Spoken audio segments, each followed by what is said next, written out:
Waiting for my screen. Okay, we are back. Welcome back. It looks like 90% of people have made it back. Hopefully those that remain are merely late and not disappointed by the content so far. I do want to take a quick show of hands, though. Raise your hand if the pace we're going is about right. Raise your hand if you wish it was going faster. And raise your hand if you wish it was a more careful, slower explanation of each bit.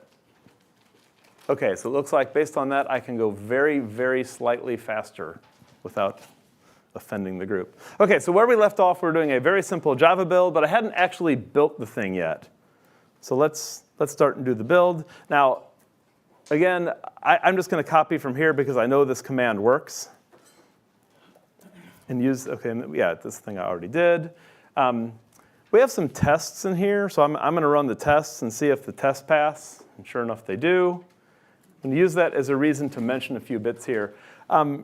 So the test command by default, the test subcommand of Bazel by default, is made for running like running your tests in a monorepo where you have 7,000 or 70,000 tests and so on. So by default, it really just wants to tell you like, hey, did things pass or not?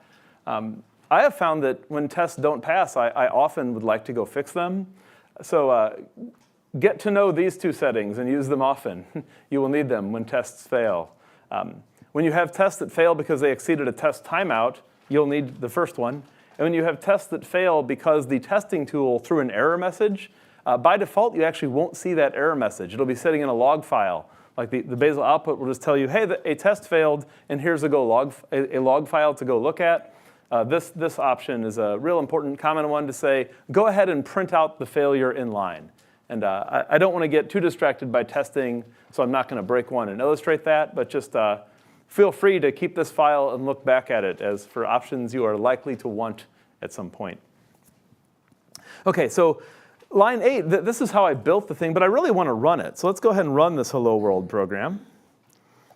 That's how we do it. And if you'll note that printed hello world. So this is the point where I lodge a minor complaint about Bazel to anyone here involved in its production. A well-behaved Unix tool is silent if nothing goes wrong. This tool is not silent when nothing goes wrong. So I wish it would be by default silent. Wish I had to ask it to produce all that output. OK, so that's that hello world. So I'm going to take a real slight distraction to how that hello world happened, because it ties into what we did in the workspace. In the workspace, I brought in Guava, a third-party dependency. Now, this is actually because we're doing this on a Google campus, so it's a Google-made third-party dependency, but it's still a third-party dependency. And to actually depend on something brought in by that mechanism, you need something like line 37. So when I'm saying I want to compile some code, like here's a source code I want to compile, I have to list it as a dependency. So again, there's like kind of old naming. So if this was created new today, it probably would say dependencies or libraries or something. It says deps. That's what the name is. It's kind of it's not enforced by Bazel, but it's used across many, many tools. This is a naming scheme specific to the HTTP jar mechanism. In the next example, we'll see fetching using the Maven dependency resolution mechanism. That'll have a little bit different way of doing it. And then in the source code, I wanted to point out, it doesn't really matter because this is not really a Java event. But I didn't actually push it. I did a minor rename and didn't bother to push it yet. But I did actually use Guava to make the most ridiculously over-engineered way of counting the word world that you could possibly imagine. I brought in a Guava multiset to count how many times the word world was mentioned on the command line, so I could say hello world or hello worlds. So if you run the thing which does the hello worlds target passes the word world 3 times. And so sure enough, if I do hello worlds, it says hello world. So anyway, I've shown off my elite Java coding skills. I wrote Java code all day, every day for about 10 years, but that was more than 10 years ago. So there was a time when it just flew out. But things fade slightly. It happens. Okay, so I think I've now explained every little bit and piece of this simplest, feasible, single external dependency Java example. Are there any more questions on this one? There's somebody with the mic behind you. We'll let him go first. So I have two questions. One is, where are the binaries stored? Yeah, so I had kind of glossed over that by using Bazel run to run them. And I think this is a little bit of a rough edge. At the moment, to understand where things are, you go into the documentation, and if you can find the bit in here about the output directory layout, there is an explanation of where things are. So you should familiarize yourself with this documentation page. There's quite a bit of it. But the short version is, if you just look around, you can usually spot what you want. So I'm going to bring up, I guess, a copy of a different editor here. Ooh, that did not help, did it? How about this? How about if I do code? I'll bring up another copy of VS Code and see if, yeah, there we go. Okay, so in this copy, I don't have the setting that hides these guys. So there's this, I don't know if convention is the word. There's this thing Bazel does for you. It creates 4 symlinks by default inside your workspace. And that way, you don't have to go like looking around outside your workspace to find things like logs and output. It provides symlinks that get you access. One of the symlinks it gives is a symlink back to your workspace. And I have not yet found a good explanation of why this one happens. So I do not know. If there's anyone in the room who knows, please tell me. I do not know what the motivation is for that one. But, well, test logs is where test logs land. That's pretty self-explanatory. Bin and out, there's been a lot of discussion. It seems like there's not a lot of clarity on exactly what the difference should be between bin and out. I think there's actually some discussion at some point of whether they should be the same thing. But between the two of those, you can typically look around and find what you want. So for example, that hello world, this right here is an automatically generated bash script, which does the ridiculous amount of push-ups that we have all done by hand to make it possible to run our Java programs correctly at the command line. So this is actually a super convenient thing, right? Writing, like every project I've ever seen ends up with a complex command line wrapper around Java, the Java invocation. And I don't know whether the Google-generated one is fantastic, but I know it's at least reasonably decent. And so it's possible that if you have a project right now, you're building another way with a hand-coded command line wrapper, it's possible that the generated command line wrapper might actually take care of your needs for you. That would be pretty great. The short answer to that question is the things that are binaries do land in bin. And so when I said, see if I can just make it I'll make it as direct as possible. So this build file is at the top of my workspace. See, it's parallel to my workspace file. And it made a output called hello world. And so this name became the name of something in the Bazel bin symlink. And that thing will have the exact same name, hello world, and it'll have various suffixes after it. So the jar file that command line wrapper needs to run will be called that thing .jar. I do not remember the purpose of the native header, but this, these are the two most important files here and here to make it work. And if I built on Windows, I would get a hello world.bat, which had a reasonably suitable Windows command line wrapper for it. So did that answer that question sufficiently? Yep, it did. Yeah, and okay. The second question is, how do you pass arguments to that binary if you ran it? So in the context of something I want to run via Bazel, I'm typically passing those arguments in here. Actually, I can close this one now. Like if I'm making a Bazel target to encapsulate running it, I literally pass them right there, where you can see on the screen.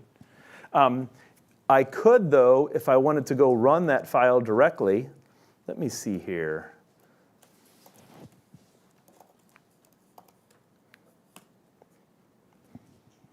And I could, if I wanted, make one of these that did not, so that said world, right? Hello worlds. Wait, which one did I run? I run hello world, which is this one, and I mentioned only one world. Yep.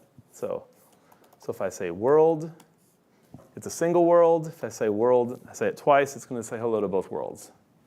So Not from the Bazel run command. Right, because that wrapper, so that target, like the build output of that target is a script that can actually become the build output of your build process. Like I could CP a couple of those into my output artifacts of my build process, and that would be running them with just at the command line. So, but when you're running them via Bazel run, they're assuming that you want to control that execution using Bazel, so it uses those args that you pass. Okay, any more questions about this simplest? Yeah, go ahead. Just really quick, back in alias, when you define that alias, okay, you're saying defined it in the build file, right? But right then here. you used it in the Bazel RC. Can it be more nested into your directory structure, and Bazel RC will still detect it? I believe I have not. I put it here because the handful of examples I could find seem to always put it here at the top. The top turns out to be a pretty good place to put it, because in a real project, your stuff is normally pushed down in other directories. But if you wanted to push that down, yeah, you could move that down to another directory, like you could make like a JDK directory or something, and then you would have to edit your Bazel RC to have a different target where it says to go find the JDK. Yeah, okay, any more questions about this simplest, complete Java example? Yeah. So going back to the build.bazel file. Yes. So you have written the dependency as at the rate Guava, right? Tell me a line number. Okay.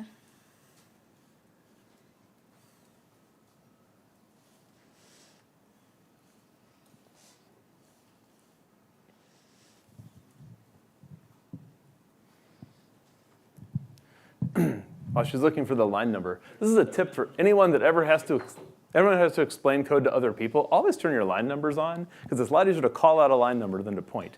Yeah, okay, what are you saying? I think it's either 37 or 47. 37 or 47, Yeah. okay. Yeah, it's there. So at the rate, does it have a significance of using at or slash at the Okay, beginning? so whenever you see something that has this kind of look to it, you're actually looking at a Bazel target. A target has this specific, a label is like the name of a target, and a label has this like kind of micro language syntax. Unfortunately, because they built this syntax on top of Python, it looks just like a string in the file. So you kind of just have to know that line 37 is a label. And the way labels work, if they start with an @ sign, then they're pointing at another workspace. Well, if I look at my workspace, this HTTP jar basically brought in another workspace off to the side called Guava. And so whenever you see that at the beginning, you could simply take that word and go find it in your workspace, and that would be where it came from. And then, again, you kind of just have to know that the convention implemented by HTTP jar, by this rule, is that it outputs something called jar, which is the actual jar file that was fetched. So it's, in reality, you would only use this HTTP jar in the very simplest cases, because you have a lot of dependencies, you're going to want to use Maven anyway, and we're going to see that next. Okay, any more questions on the simplest working or reasonable Java program? Okay, great. Now, was everyone able to run this? Okay, nobody's squawking. If anyone wants to make any small edits, if anyone wants to say, go in here and edit the number of parameters or change the name of a parameter or something, feel free to do so. And if you hit an interesting error message, we'll take a pause and try to work through it. There's people around that can help. So I don't have a specific target to do, but just if you want to try tinkering this while we proceed, I would encourage you to do so, because if you hit an interesting question right now, in the next hour or whatever, you'll be able to get an answer. Okay, the next one to look at is number 3. So this is more about Java dependencies. So again, I'm going to assume that you are now an expert in everything we have covered so far, and so just go very, very fast past all the things that are not new. So as always, what version of Bazel are we running? 2.00 RC3. I spoke with someone during the break who thought they were on version 1.2.1, but when they ran the Bazel version command, which I will show, good command to know, they ran the Bazel version command, and they, see, I'm on 2.0 RC3. They were actually on 0.26, and they were getting weird error messages. It's because they were on an old version. So if you're ever not confident what version is running, it's just Bazel version to find out what version is running. Oh, weird. OK, yeah. My Basilisk is 1.10, but my Bazel is 2.0 RC3. OK, so the next thing that happens is the Bazel RC file. This is exactly the same thing as last time. So again, anytime you have a group of related projects that are going to share some cache, you're going to have something in here about cache. And anytime you're using a Bazel managed JDK, you're going to have a section about the JDK. Nothing new here. At the workspace, so starting at the top as usual, it's got a name. I gave it a different name because that's a good practice. HTTP archive is there. Oh, and a question came up also at the break of what are about some of the other ways of if you wanted to intercept how dependencies are loaded, because inside your company maybe you don't want to load things externally and you don't feel like going and like editing any of your dependencies. You could actually replace the HTTP archive command. You could write your own. You could load up your own variant of HTTP archive right here that looked at these URLs and like munged them in some way to point to an internal server. So there's just endless different places where you could get a little lever in and change Bazel's behavior to do what you want. OK. Lines 13, 15, and 17, you have seen those exactly before. All the stuff about loading the JDKs, you've seen those before. There's a rule set, again, from the core team called rules JVM external. I kind of wish it had been named like rules Maven, because that might be a little more clear name for what it is. But this contains the things you need to go load jars from Maven repositories. So let's see how this works. So for some reason, some of the rules suggest this syntax. You can reason what this means, right? We're just defining a variable here, and then we're using it. Line 61. So raise your hand if you've not used Python. OK, so I will let the one non-Pythoner guess the meaning of line 61, because it's obvious to any Pythoner. OK, so rules JVM external provides a Maven installation mechanism. So as always, before I can use a rule, I have to load the rule from somewhere, and that's just where that came from. So how would I know that? If I walked up to this code one day and I had forgotten anything, how would I know that? Well, if the person who wrote this imported this thing under its kind of standard name, you could search for that on the internet. Or if you just happen to know, in the Bazel documentation, the Java support is here under rules. So you go to the Java part here, and I could make my way in here, and I could find my way to it. I could type rules JVM external there. So there's lots of different. You could basically let search be your friend, right? Although one really important oddity, certain rules, because historically they came kind of as part of core Bazel from inside Google, certain rules are kind of got a promotion to be on the main Bazel documentation website. So if I go here to documentation and I click rules, I see a bunch of the rules are listed here. But oddly enough, like the Node JavaScript rules, if I click on them, that actually takes you out to this GitHub page, because not all the rule sets being developed by Googlers have been promoted into the Bazel.build website yet. So there are a few times where you'll find like the documentation for certain things is like on the GitHub page. That's OK. If it's still valid, you can stick here. You can tell that this came from the core team because it's part of the Bazel build organization. So try not to be alarmed. OK, so I'm going to unwind the stack just a little bit here. So we loaded the external rules. From those rules, we got Maven installed. OK, so this is sort of like a POM, but much, much shorter. It's just the external dependency part of a POM. You list your artifacts. Oddly enough, you list your artifacts with that kind of string microsyntax that you would use in Gradle. So if you go to one of like the Maven repo searching sites, and it says, here's the string you used to bring this in for Gradle, that's what you can paste into this artifact list. If you're doing Java loading things via Maven, you probably ought to be using pinning so that you notice if like the hash changes on something you're bringing in. If you've not used Maven pinning, that's sort of like a node package lock. There's an analog for every package manager. But I've done this example with pinning out of fear. Specifically, I've found that any code I put on a slide, someone assumes is perfect, amazing code they should copy into their real production project. And so I would not recommend not using pinning, and therefore this trivial example of using pinning. It doesn't really matter, it's a Maven thing, not a Bazel thing. But the essence is, if you're using pinning, you call a thing called pinned Maven install. And I don't want to spend more time on it, just to point out that the POM, I don't have a POM here.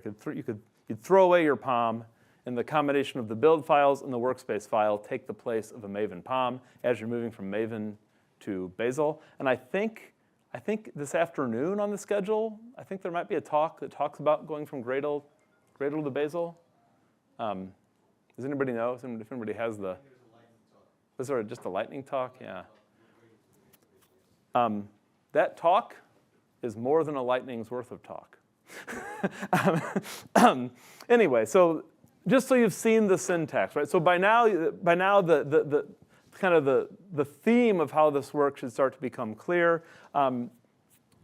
Really important aspect of learning all this, you only have to go in deep on the kind of pie segment of the ecosystem you're actually using. So if you're not using Java code, this might be the last time you ever even care about the Maven install rule. So I'm trying to spend as much time as possible on Bazel-wide things and as little time as possible digging into the specific rule sets. Because really, you could sort of think of it being as an overall Bazel ecosystem, but then like a sub-ecosystem for each rule set. Like there's a whole bunch of stuff you have to do if you're doing iOS builds in Xcode, which there was a talk about yesterday. I don't do iOS in Xcode. I don't know anything about that stuff. But I don't have to because I'm not in that edge of the Bazel ecosystem. I'm in other parts of it. OK, so we brought this in via the pinned Maven install mechanism.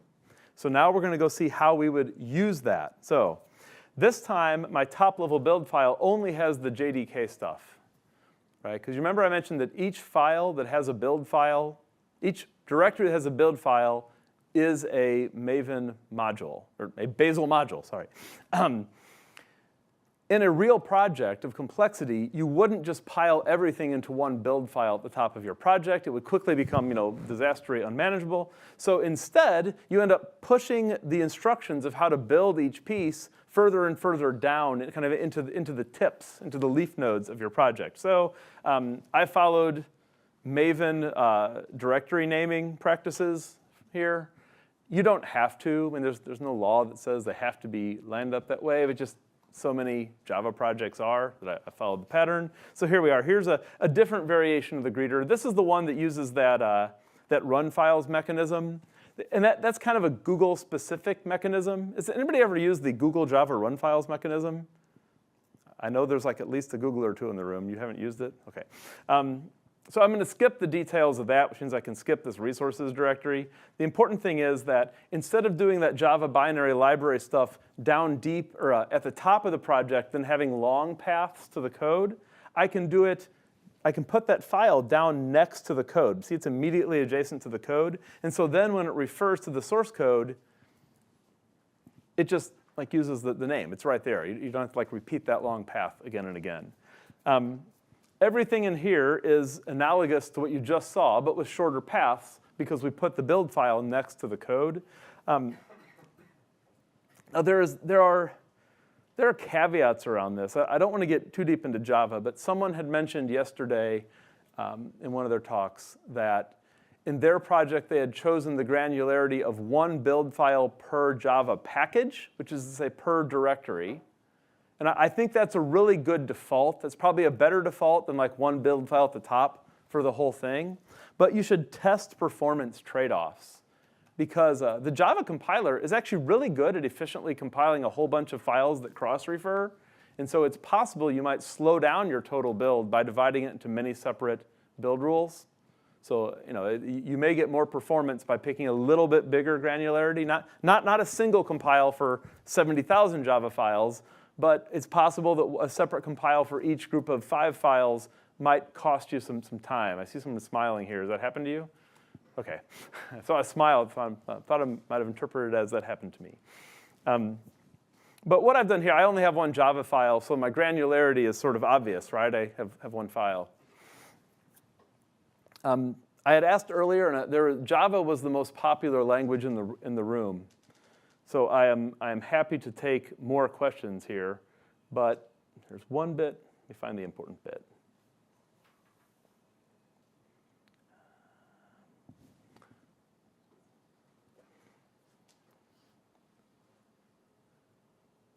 I'm trying to figure out if on this one, I didn't actually do the import, I remember now. So on this one, I had brought in JUnit to use for testing, but then I realized later that when you do your tests here, although I might have referred to JUnit, it appears to me that the Maven Java testing rule puts JUnit in your class path for you. So I think I found last time I did this that I could skip this and it worked fine. But I left it in here because it illustrates a name mangling process. Remember I said that the things you do in the workspace make other workspaces available. Well, that Maven import process makes one available under the name Maven, which you can see right there. And then the specific Maven package you imported, its name gets mangled to become this part, right? So let's get that in front of us. So when I brought in a thing called JUnit::JUnit with a version number, that got made available inside Maven //:JUnit_JUnit without the version number. It is possible, perhaps with a little effort, to use multiple versions of a dependency inside Bazel. But I would say that Bazel overall, both its design and its sort of ethos, it kind of assumes you're doing the single version policy thing that Googlers talk about regularly. Raise your hand if you know what the single version policy is. Not very many. OK, so the single version policy is the idea that inside a company, you pick one single version of every external dependency, and that becomes the version used for everything in the whole company. And so then when you upgrade that dependency, you upgrade it synchronously for everyone in the whole company. To do this, you either need to be in a giant monorepo or in that kind of the virtual monorepo idea you see floating around. The single version policy is mostly a great idea, but there are also contexts where it doesn't work very well at all. So I'm not saying you have to use it, but by the nature of its design, Bazel would really like you to be using the single version policy. It would like you to be working in a monorepo with the single version policy. And I think that's a pretty good idea. But it's not everyone does it. Who here has a giant monorepo in their company where they work? That's not bad. For the sake of the video, about 10% of the people in the room are in a monorepo. Great. I work in a consultancy. In a consultancy, we have bits of code that belong to many different customers who would not be all interested in us combining all their code into one monorepo. So I am forever cursed to not be in a monorepo myself. Questions? Yeah, the relative path for the JUnit. So that's going to be inside of the generated. OK, tell me a line number. The line is 10. Line 10, OK. So this is relative to one of the generated directories in our local space, not in the workspace itself. So the original workspace itself. So at Maven means in the Maven workspace. Correct. So in my workspace file, when I ran these Maven rules, unfortunately, this is kind of an irritation. Many rules have a convention that they state a name when you use them, but not all of them do that. So I'm going to leave that there, but commented. Some of them you just have to know that this rule brought in a workspace called Maven. Mm-hmm. And so when I refer to it, // means the root of the workspace. And then there's a convention implemented by the Bazel Maven machinery that makes each dependency available in a name like this, organization underscore project. Yeah, but And so- if you go to the workspace itself, Yes. there is no such a thing as unit, JUnit. So you have to go into Right here. one of the No, right here. where? When I set up the Bazel Maven rules, I only listed one thing I wanted to bring in from the outside, which was JUnit. So that's where it came from. So you could study the documentation and the patterns for using the Bazel Maven rules. And fortunately, like there's not much to understand. Once you've used this for a day, you'll know the pattern till the end of time. But yeah, that's where that name came from. So it's not relative to the build file. This is relative to the generated Maven workspace that was generated by those rules when they ran. Okay, more questions about this guy? Because we're going to kick it up another notch in the next one. We're going to add a whole new kind of complexity, not yet seen. Okay, so did anybody try compiling and wants any help with any small edit they made? Yeah, go ahead.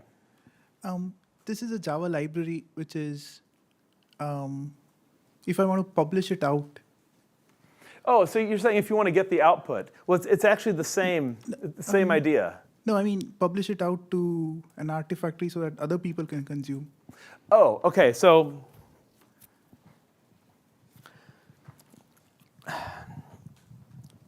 in the kind of Bazel, Google monorepo way of thinking about the world, like you probably wouldn't do that.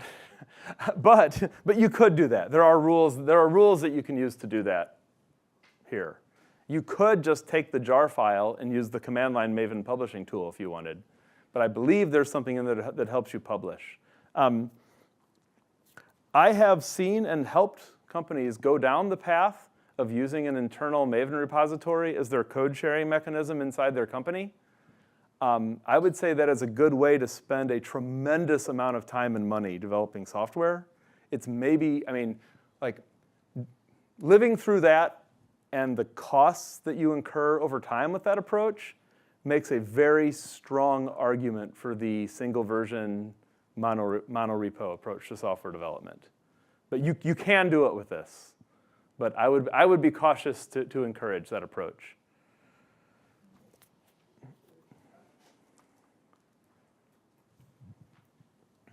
In the Maven install, the JSON file. So this is the pinning file. So this is part of the machinery that Maven uses to lock down and make sure you got the exact version.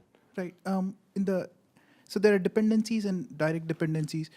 Is this auto-generated or do you remove stuff out of it? I did not write this. So if so you're using Maven at the command line, it will output this when you tell it to make a pinning file.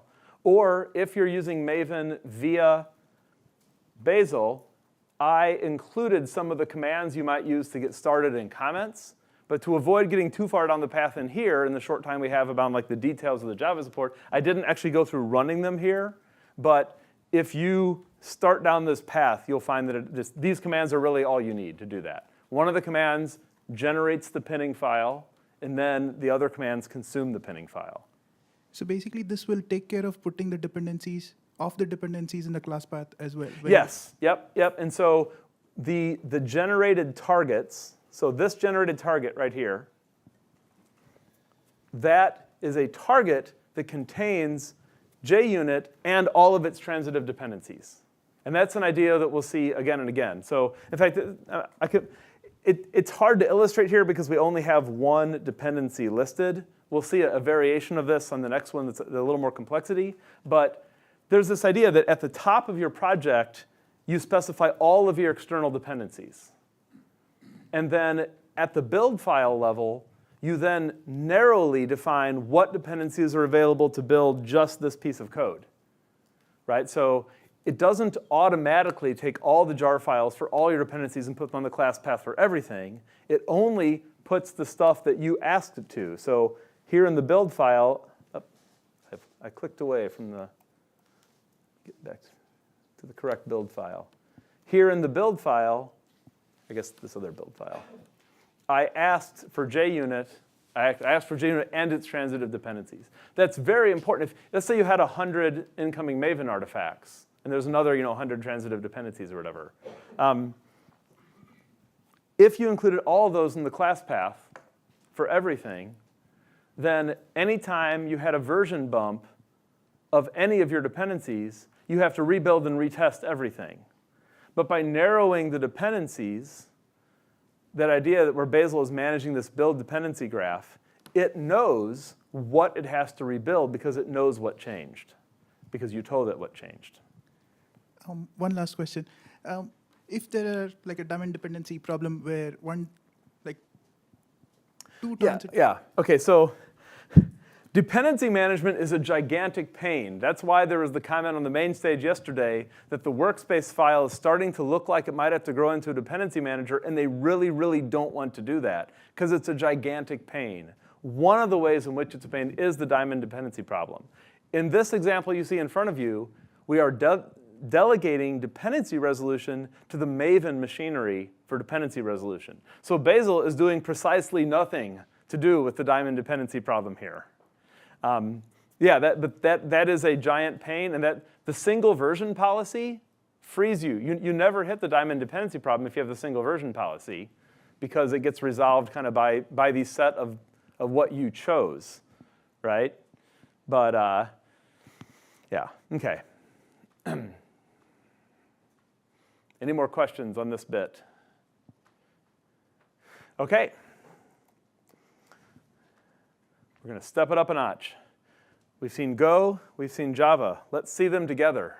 So as before, I'm going to assume you are now an expert in everything we have seen and go real fast in the beginning. So the Bazel version, I'm using this nice latest and greatest again. Bazel RC, nothing new. This is exactly as you've seen. Now, this is when it starts to get interesting. So now I want to use Java and I want to use Go because I'm making a multi-language project. Well, that means my workspace has to have all the Java stuff and all the Go stuff. Now, if you've been using this a while, it's not that hard to put together a workspace that has all the Java stuff and the Go stuff. Let me just go through it briefly here. So we start with the HTTP archive. We bring in the Java rules. We bring in the transitive loading stuff from the Java rules, and we invoke it. We go get our JDKs. Now, I'm going to use protocol buffers and gRPC to talk between these two programs. Raise your hand if you know what protocol buffers and gRPC are. I am so happy to hear that. For those that haven't, it is a typed, a schema-based RPC across the wire or to the disk, data persistence, and RPC mechanism. If you're writing code by hand to put stuff in JSON and then writing code by hand to know the meaning of the fields on the other end, I suggest you stop, because it's a really bad way to do it. So I don't know if gRPC is not necessarily right for everybody, but it or one of its competitors is almost always a better choice than doing kind of ad hoc string-based RPC. Okay, so protobuf sits underneath gRPC. I have to know that as a workspace author. So here I am loading the rules for protobuf. Now, did I have to write this? No, I didn't. I went to the GitHub page or the documentation page for the protobuf rules for Bazel, and I copy-pasted this block, and I brought it in. Like the Java support we just saw, it has to load dependencies. So again, it can't load its own dependencies. It has to make available to me a couple of functions, and I'm basically giving it permission to load its dependencies. Next, there's a layer that connects this gRPC RPC mechanism, compiles it for Java. I have to go load that, and it has dependencies. So again, although I was able to copy this chunk from some documentation somewhere, still, at the workspace level, I have to go give it permission or instruct it to load its dependencies. And now, rules JVM external, we've seen that. That's what gets our ability to pull code in via Maven, so that appears. And that's everything down to here. Now, I want to use Go in the same project. So here we are. I just brought in all that same Go stuff again, and I brought in Gazelle again, because why did I bring in Gazelle? I'm not actually using Gazelle, but Gazelle is where the rule lives that lets me load external dependencies for Go, and I wanted to do that. So I brought in Bazel so I could load an external dependency. I let it specify and manage the Go version. So now I could run this Bazel file on a computer that had no Go, had no Java, and had none of the gRPC protobuf stuff. And it's managing bringing all that code to run and compile it.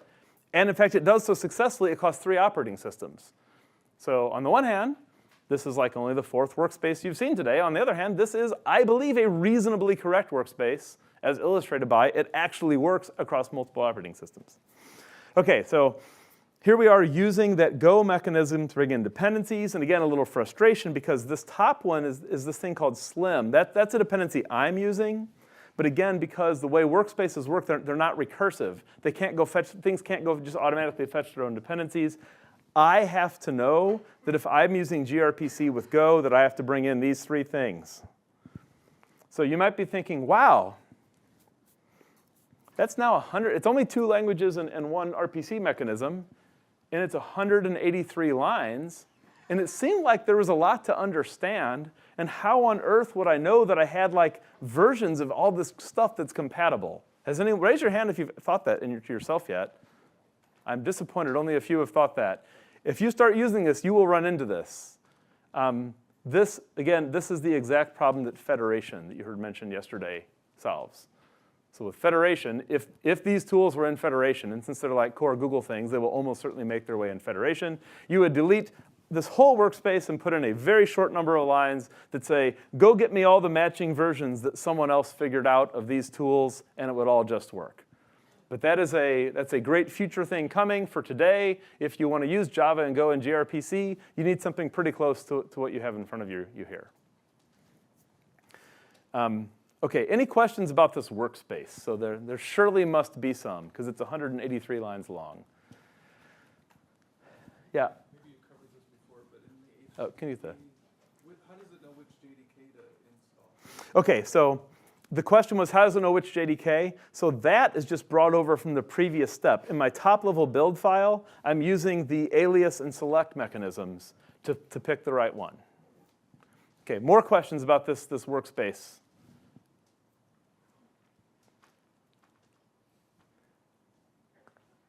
Cool. OK. We have a front-end program. It's written in Go. Now, again, I'm not a Go developer, so the details of the Go don't matter. I mean, I'm enough of a Go developer to write this program, but I'm not really a Go developer. It's using that Slim thing. Slim is the thing that like takes this like indented form of HTML and like does some substitution. It's equivalent to like, I don't know, ERB or 100 other tools like it in the world, PHP files, whatever. But importantly, it brings in this mechanism here, this protobuf mechanism. So protocol buffers takes an API and generates code for that API. gRPC layers on top of that to generate a gRPC mechanism for that API. And so that code has to be used to compile this Go code, right? So I can't really understand. I leapt into the first source code file, but it turns out that, hey, what is this? This came from somewhere else. Well, actually, the center of this system is this protocol buff thing. So let's see, about half the people were familiar with protocol buffers.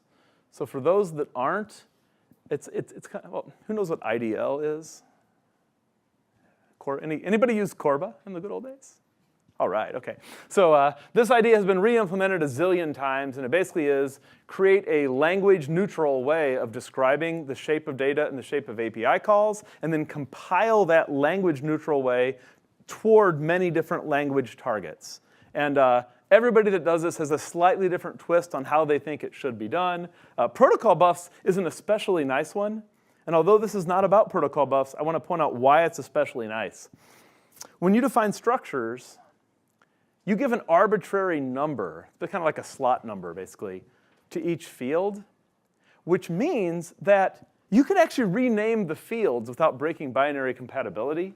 And that's really cool, because in all of the systems, and all of the IDL-like systems that don't have that capability, if you step into an old project, a 15-year-old project based on like the original Corba IDL, every single field has a name that makes no sense anymore, because it got that name when the project started and can never be changed. So a nice thing about protocol buffs, if you've never used anything like this, is that it's more compatible with evolving the names of things over time than other similar tools are. So that's my plug for protocol buffs. The important thing is we're defining a very simple API. So there exists a service, and you can add an entry to it and get a list of it, and it's a grocery list. I gave it 2 different RPC calls you could make because one didn't seem like enough, but I didn't even implement the add entry version. So my very simple service gets a grocery list. This is definitely a sledgehammer being used to swat a gnat here, to use gRPC to get a grocery list, but hey. Okay, so the details of it don't matter, but this can be compiled into some Go code and some Java code, which make it easy for one to call the other. And it is as typed as it can reasonably be. So let's see how that comes together. So we need to do some building. We need to run that tooling that converts this protocol buffer thing to a Java thing and to a Go thing. So we've seen enough of these files by now. You can probably read them, right? So load. Well, load loads things from the workspace. I won't go through it, but I could take each of these identifiers, and I could go search in the workspace to see where they came from. And if you step into a new thing and you don't recognize any of these, I would recommend that's what you should go, figure out where did that come from. Then you step into things you just have to know. So you just have to know that the protocol buff rules expose a thing called proto-library, and proto-library is the first step. So that's the first step of compiling a protocol buffer file into sort of the generic binary representation of a protocol buffer file. That's done here. Now, I don't need some kind of generic representation. I need a Java and a Go representation, like a Java and Go encoding of that API, because I'm using it to talk between my Go program and my Java program. Well, here is the rule for taking the protocol buffer stuff and making it ready to use with Go. Again, the details don't matter. And the interesting thing is, as a build engineer on a project, you kind of don't care you just care that you're using the right rule for the situation. You kind of don't care what's happening inside it. I could go dig into the documentation and figure out what exactly all this means, but it kind of doesn't matter. All I know is it's going to produce an output under the name API Proto Go. And if I go look at that Go code, it will have defined a dependency on API Proto Go. So all I needed to know is that was the right thing to compile that code ready to consume in Go, and then I need to take that as a dependency when I'm compiling my Go code. Another example of a label, so // means the top of the current workspace, API def means go in this directory, and then colon means go look in the build file in that directory for a thing called API Proto Go. So line 9 refers to line 14 in this file, and it kind of recurs across by name. If I renamed one of these, I would get an interesting build error that it couldn't find the thing, but I don't feel the need to create that build error right now. That's what our exercise is going to be. Our exercise on this one is going to be rename something and unbreak the system. OK, so then for 4 reasons that I do not know, in the Go support for protocol buffers, a single rule handles the protocol buffer and the gRPC. The Java rules, you need a separate rule. You need one rule for the protocol buffers and a separate rule for the gRPC. Now, again, why that is, there's just some historical reason, right, of how it was written.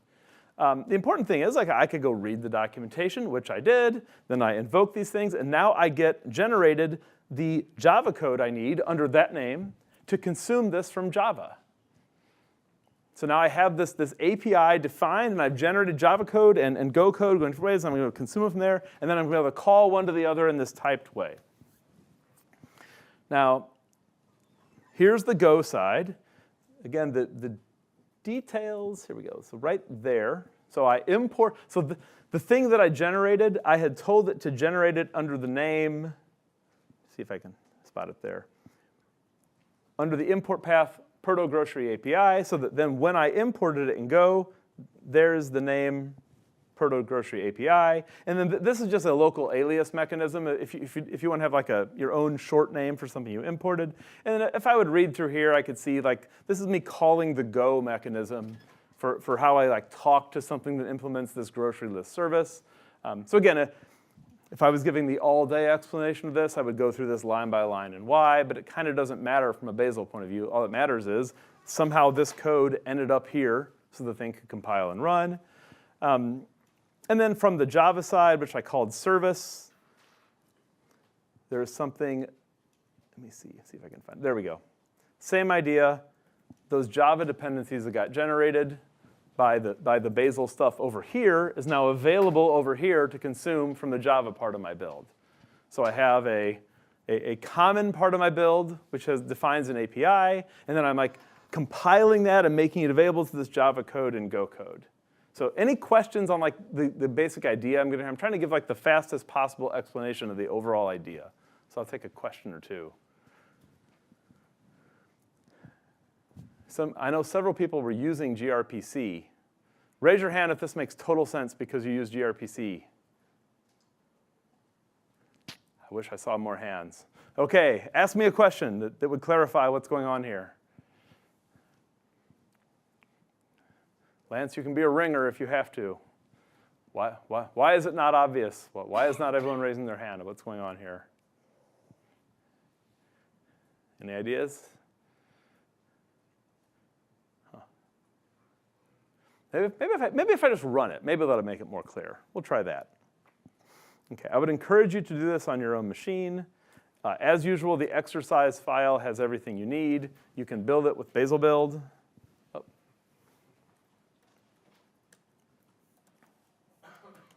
So Bazel build ... builds it all. And I happen to know it'll build, so I'm not going to sit there and watch the build run. The important thing is I want to be able to run the front end and the service and see them talk to each other, right? So I mentioned alias earlier. It's not fun to like type a long label in, / app blah, blah, blah, blah, blah to the thing you want. So even though I defined how to compile my Java code way down deep inside this directory here, see this really deep directory structure, I have chosen to make a top-level alias. So here I am making a top-level alias to my service. Right? So my top-level alias lets me from the outside world just say :service, because this is at the top level. And then it'll automatically alias that to the actual build file, which is deep inside, or to the actual target in that build file. So let me see. I need to unwind my stack of open files here.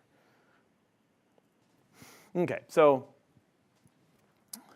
Bazel run front end, run the front end code, service will run the service code, and I have to do those in separate windows. This should work. For everyone here, it should work. So here in this tab, I'll run the front end. Oh, I guess I have to allow it to listen. In this tab, I'll run the service.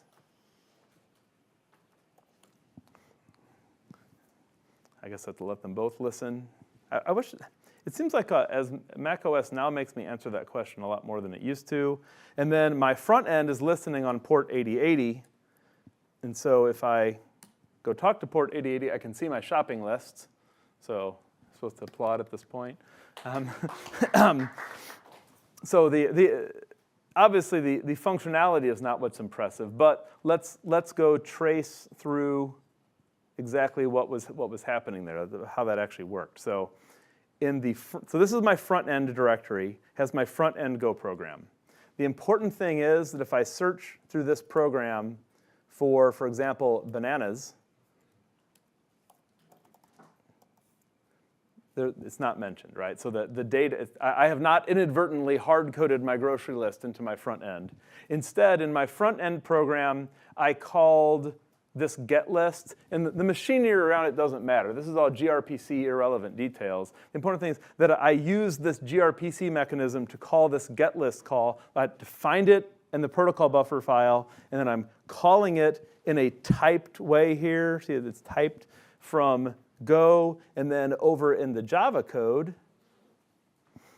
I used this implementation base that was generated for me. That gRPC mechanism like makes your base server that you just extend and build on. And so I was able to simply override the generated kind of empty get list implementation. And again, some of the details here have to do with like how the types are generated for Java. And there's a lot of reasons why that's not quite as simple as it might ideally be. But the important thing is that I'm actually providing this data from this end in the Java code. So there you have evidence before you that my front end called my back end using gRPC.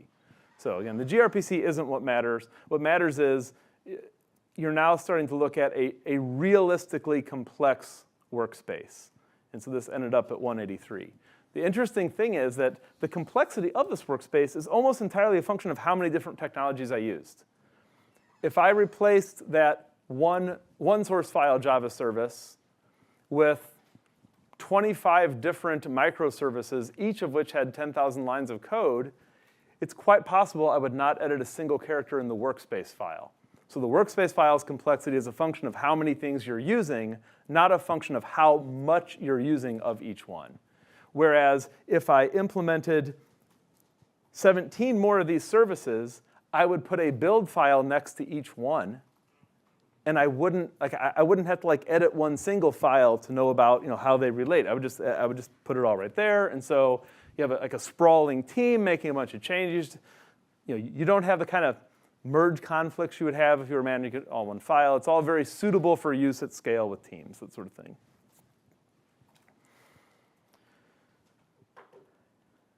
Okay, so I have an exercise.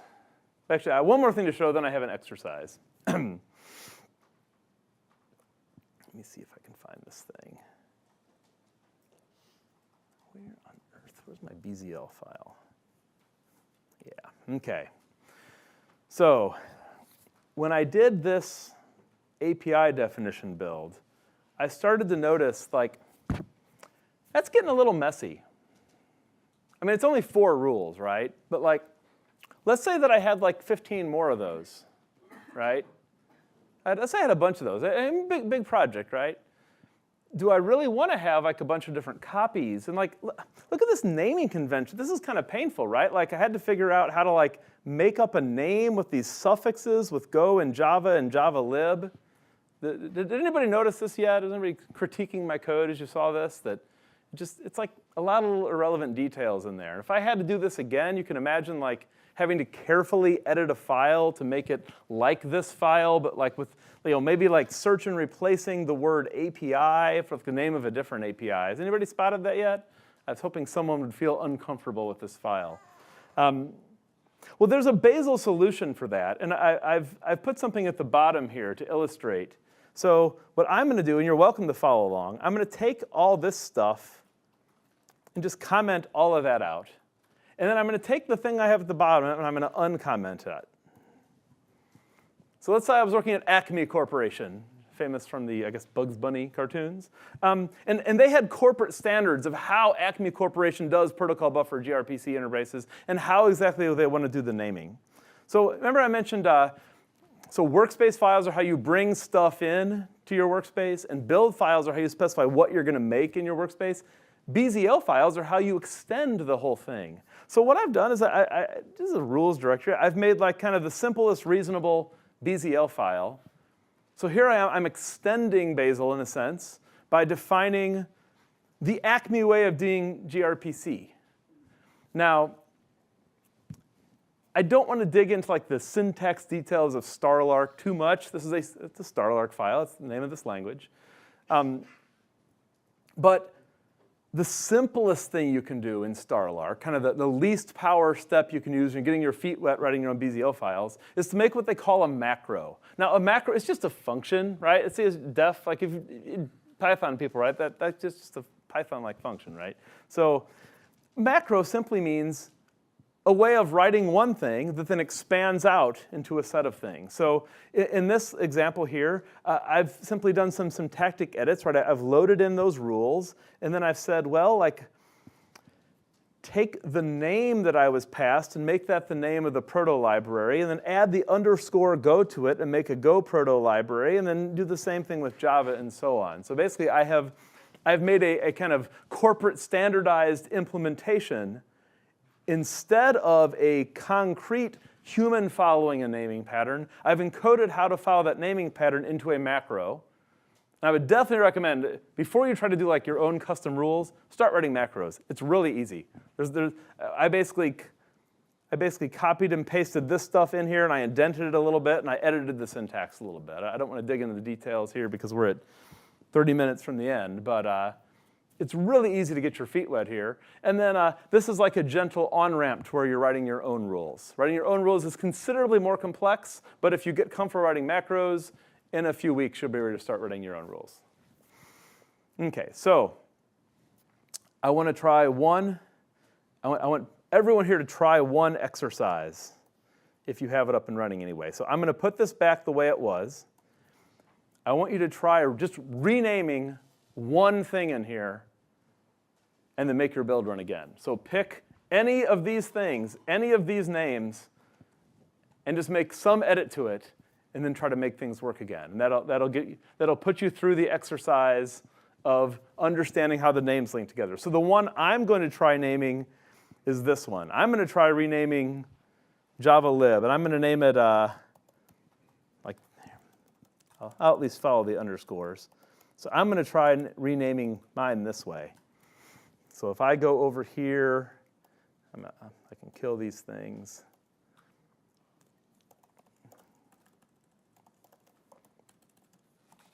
So I just tried renaming in a place, and I got told there's no such, oh, gross. I mean, this error message, right? It initially seems very overwhelming, but if you just start following your way through, oh, it's in that service source main, yeah, it's in that Java build file, and it's telling me there's no such target API def lib thing. Oh, that's a thing I renamed. So it turns out I was only referring to this name one other place. And so for my edit, and I would encourage you to do a different one, I'm just going to go in to that build file to where I refer to that Java lib and refer to it in the same way, matching the name, and see if I can now build. So I would encourage you to try a different one, because now you've seen the exact edit for that one. So we will we'll pause for like 3 minutes here for people to try a rename and maybe hit an interesting question. If somebody wants to ask something unrelated while we wait for the renames, you have 3 minutes to do so.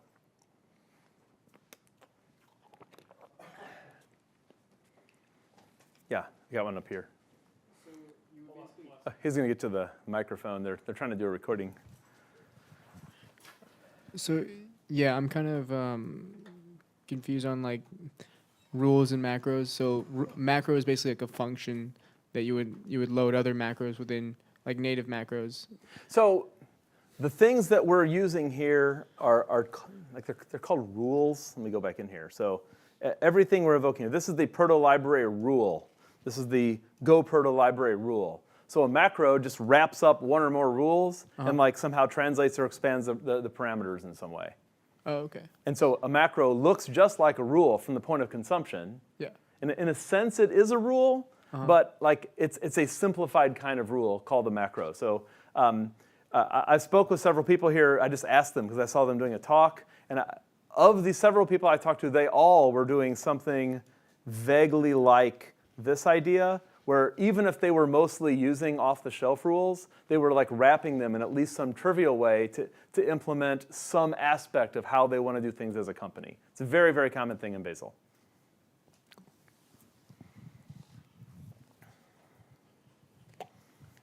Isn't it true that macros and rules are evaluated at different phases of Bazel's build? That rules are evaluated during the loading phase, and So macros at the execute. The challenge is that the macros run before the phase of Bazel execution where the errors are going to happen. So if you get an error, the error is going to be based on what the macro output was. So like if I saw an error, my error would not mention Acme gRPC. It would mention Go proto library, and it can be harder to figure out, wait, it's complaining about Go proto library, but I never even said Go proto library. There's a command line switch, which unfortunately I can't remember off the top of my head. There's a query you can run that'll help you translate between them, help you translate to the code you wrote that triggered it. But yeah, this is not without peril. I'm not saying it's perfect. I'm just saying that it's common. So macros can also call other macros? Yeah, this is it's not quite a Python function, but it's pretty close to just being a function. There's nothing to stop you from stacking them as deep as you want. Is there any editor support for like code completion or telling you that you messed up? I think this is, so you should be using Buildifier. That'll tell you about the trivial ways where you messed up. But in terms of complexity, like actually IDE, like a language server that processes it, I think that is a contributors welcome area in the Buildifier world. They'd be really, if you would like to step up and be the person who writes the language server protocol implementation that replaces Buildifier, that would be fantastic. Sorry, this is more of an answer. I've tried a bunch of them. There's IntelliJ plugin, so if you use JetBrains IDEs, you can use it. But I think I found the most usable one in VS Code. VS Code editor has, I think, the best Bazel support built in. Yeah, that's what I'm using, and it still is nowhere near what you're hoping for. Okay, did anybody raise your hand if you renamed something successfully? Oh, that's not bad. Raise your hand if you want a few more minutes to work on a rename. Okay, so everybody else is just following along. That's great. Okay, so if there's no more questions, we're going to see what else we can talk about in our remaining 24 minutes. Okay, so everything we've seen to this point has been Java and Go. And those are relatively mature. They work great. They've been in use at Google for many years, building huge code bases. And this code is derivative of what they use for real. This is all much less true on the full stack end. So we're not going to go in as much depth on this one, but I want to at least get through a workspace for a full stack program, where full stack means, yeah, there's some Java code running back there for a server, but I'm running a JavaScript-based front end. Now I'm actually doing an Angular front end on this example, but I don't know that we'll even get into the Angular part. I want to go to the top here and just point out some features that come into play.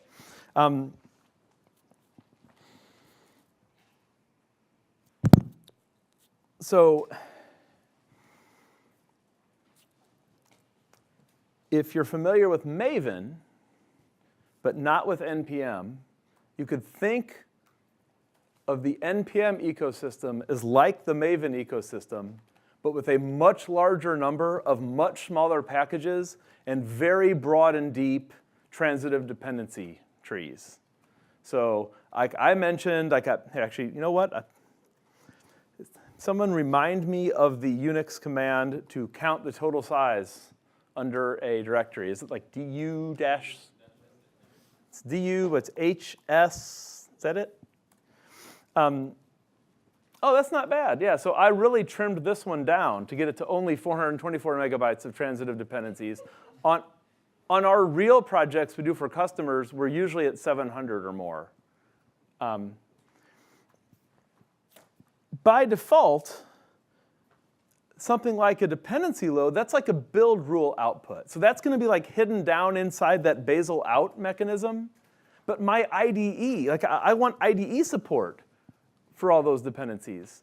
And so they have added this mechanism that basically lets you expose something that's generated as a Bazel target, like the npm load output, npm install output, and expose it as a symlink in your project so that your IDE can see it. That's what line 3 is. I don't know if this mechanism is in use for anything other than the Node ecosystem, but I think it's a general mechanism. I don't think it's limited specifically to Node.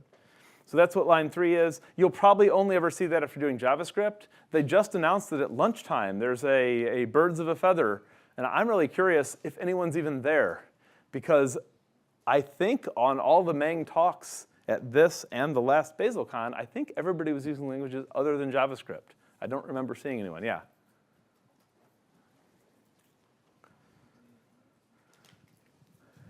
Just to help understand line 3, so the @npm rules or whatever, that's generating a node module somewhere in the whole private output area, and this line 3 is saying to symlink Yep, that in? so that's saying when later you see that I ran a rule that made an NPM workspace exist, make that available to me, the user, under the name node modules, because that's where I need it to be so that my IDE can see it. Yep, okay. So line 3, that's this. So everything on my screen here is stuff we have seen before. Again, so I said this is a Java plus JavaScript project, so you get this thing where you get kind of your workspace is like a mesh of both. Again, you could solve it. You could actually put some of this in separate BZL files and use a load mechanism like we just saw. You could wait until Bazel Federation comes around and does some of this for you. But for the moment, yeah, I'm just piling it all in there. Then I'm trying to get to the right place before I start. OK, so this is a new twist. So in the examples we saw for Go and for Maven, we were using the workspace to load Go code and Java code via Maven, which were then consumed only in Go or in Java. There's a very interesting twist that's present in the JavaScript support. So first, some just things to get past.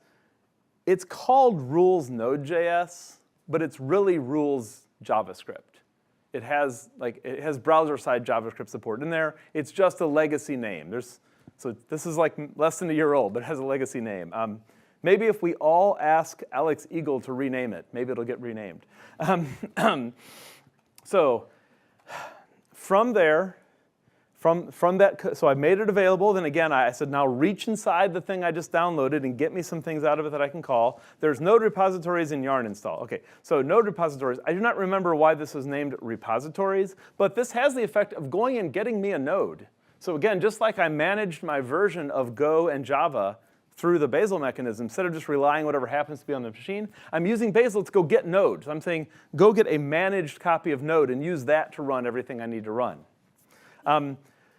Most rules, you say name equal as the first parameter, and that makes it obvious where the result is published. For reasons unclear to me, the node repositories rule does not take a parameter called name. And so I put it there in a comment just as like a reminder. Pretend that it said that. So if I want to reach in and grab something from what I installed, from this copy of Node I installed, that's the name I would do it under. Next, there's a yarn mechanism, right? So this is saying, so go run a yarn install, publish the results under the name npm, which ties back into this npm. Those are the same npms. So go run me a yarn install. And then here's a package file, here's a yarn lock, and then you also need to do this symlink thing this is part of turning on that mechanism, so symlink that out where I can reach it. Okay, now here's when it starts getting good here. So with the Go code and the Java code, I was only pulling in Go code and Java code via that mechanism. For the JavaScript mechanism, they have chosen to publish Bazel code, Bazel rules, to NPM. So there are packages published to NPM that have Bazel rules in them. So I'm like doing like a kind of a double layer of indirection here. So I'm saying, here is a package file with a yarn lock. Use that to go load stuff from NPM. And then this says, by the way, there was some Bazel code in there. Go load that code also.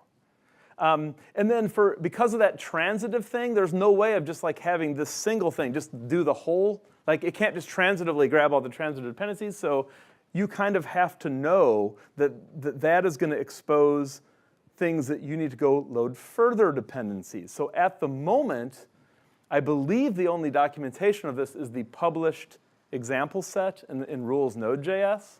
But again, look who we have in front of us. Federation will, in theory, make all of this much better. We should all ask for more resources to be poured into Federation as fast as possible, because it will make so many things so much better. OK, so for the moment, though, there's this double indirection that's happening. So first, we're going to go pull some stuff from the NPM repositories. We're wondering what's in there. Well, the Bazel team is pushing stuff out under the Bazel namespace on NPM. And so the Bazel TypeScript support instead of fetching that via that HTTP archive mechanism, which you will see, if you look around the web, there's blog posts talking about using HTTP archive to fetch TypeScript support. That's actually obsolete at this point. You don't do that anymore. Instead, they have published that into the NPM ecosystem. And so this goes back to that comment on the main stage yesterday about Workspace probably shouldn't become yet another package manager. So for the JavaScript side, they are going down the path, and I don't know if this is like the ultimate answer or just a step in an evolution, but they're going down the path of just relying on the existing package management ecosystem, relying on the existing dominant package manager in that ecosystem and just putting the Bazel stuff into it. And so it's a little weird because you're like going back and forth more than once, but it seems to work. Okay, and I want to leave our last 10 minutes for just discussion. So we're not going to get all the way through this example, but I was concerned we wouldn't even get to it at all. I'm going to find the extra bits. So even things like running a protractor test, which they have under the web testing name, like they'll actually go and like put in some browser installs for you to run it on. It's pretty slick. Pretty slick. There's a lot of machinery here, and like this machinery currently works on multiple operating systems. That's pretty good. And then lastly, the last thing, I'd mentioned that IDE integration is a pain. So one of the paths to do IDE integration is to take what's in your workspace and build files, process that code, and then emit like kind of the older equivalent to it. So there is some machinery. I don't have this machinery running in here. I just brought it in here so it'll be here for discussion. But there is machinery that will look at your workspace and build files and spit out a Maven POM that corresponds to them. So if you have an IDE that understands how to auto-configure itself from a Maven POM, but does not understand how to auto-configure itself from Bazel, which I think today is most of them, then there is this kind of workaround, and that will hopefully get you through until the official Bazel support comes through for all the rest of the IDEs. Yes? The other room finished early, so Oh. so at lunch. You don't have to finish. I'm just letting you know. Oh, If you perfect. want to finish early, you can. I actually just reached the point where I'm not going to try to present the details of this example. I just wanted to get to how this double dependency mechanism works. And so I will yield the remainder of the time to Q&A. So I will stay in here till the end, but anyone who is super eager to eat can make a run for it. So Q&A.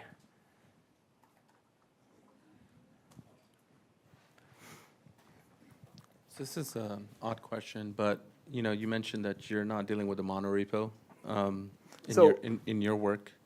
I work in a consulting organization, Right. which means that each of our customer stuff is a silo unto itself. Right. There is no way it's ever going to go in the same repo. Yeah. Okay.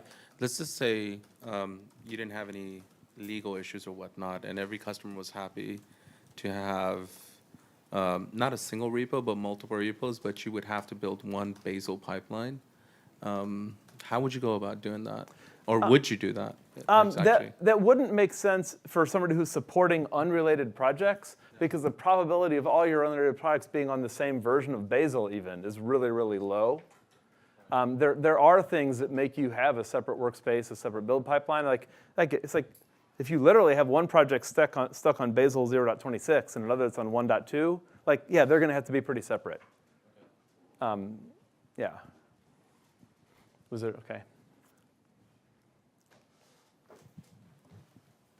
I'm doing something that's maybe related to that question, which is, I work in a consulting organization. I have a couple of different customers who happen to be using Bazel, but they're siloed, like you said. I'm publishing a small bit of code that they both would like to consume, and so I actually publish a Go module with a build.bazel file Sure. already in it. Sure. It's got the exactly set up the way I want it, Yep. and it's easy for them both to suck it in. Yep. Yeah, there are people doing that with Git submodules also, kind of building a virtual repo out of a bunch of submodules. Virtual monorepo, basically. Yeah. Is there another? Yeah. That just made me think about something else you mentioned earlier. Somebody asked about pushing artifacts out to remote Yeah. endpoints. And then having remote caches and remote, right? Everything is local so far in the examples you've shown. Yeah. But you can point to endpoints that are not local, is that correct? So you can Yes. have that shared caching and shared. Yeah, absolutely. And like, Okay. so I only showed you caching so you know it's important. Right. There are other more advanced talks about like the kinds of caching. Like you can set up a Google Cloud Storage bucket to be your cache. You can just have like something on a shared file system as a cache. There's 2 or 3 different open source implementations and a caching protocol between them. So there's a lot out there around caching. I just did the simplest thing. I brought this up to point out, let's talk about pushing. As you might guess, the Kubernetes stuff is pretty slick. You can actually like manage a Kubernetes deployment from a Bazel rule. It's pretty slick. It's worth looking at if you do that sort of thing. Anybody else? We may have reached the end. So I will point the slide out again. So if you work somewhere, you want like a 4 times long version of this, you might want to call us. But other than that, thanks for coming. I think you want to go back. Some people were trying to take pictures of that. Oh, sure, OK. If you want to be, I mean, you could actually like grab a piece of swag and a business card off the desk if you want the lo-fi way of achieving the goal. Or you can take a picture, that's fine. But anyway, so thanks for coming. Hopefully this kind of met anybody's needs. I'm trying to think, I'm just gonna stick my email address on here. If anybody wants to just reach out to me directly, I love getting feedback of any form. So feel free to email me directly for feedback of any form. If there's anything you say, hey, I think you should have covered topic X in the first 3 hours, I would like that feedback. If you say it sucked, I'll take that feedback. If you liked it, I'll take that feedback. And yeah, thank you. And lunch has started, so run to lunch.